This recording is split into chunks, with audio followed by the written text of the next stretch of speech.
Islamic Justice Network lati ndilokhumudwa kuti mtsogoleri wa dziko lino Dr. Lazarus Chakwera khali nawo pamwambo wa Eid omwe uchitike pa 11 April 2024 ponena kuti ati dziko lino ndi limodzi mwa mayiko amene akana kuti nkhondo ya ku Israel ndi Gaza ithe.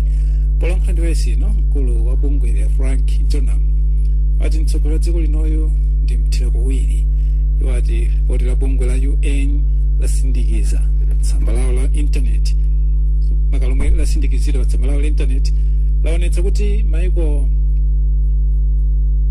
monga United States komanso dziko lino anakana zaganizoli omwe maiko ena kwana 8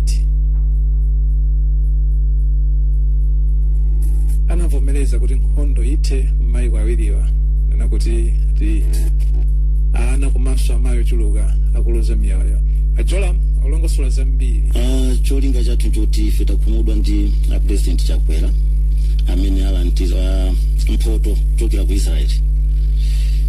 Ife luzo Malawi Chakwera anavotera kuti nkhondo ya ku Israel ya ku Israel ndi Palestine kuti ipitirire.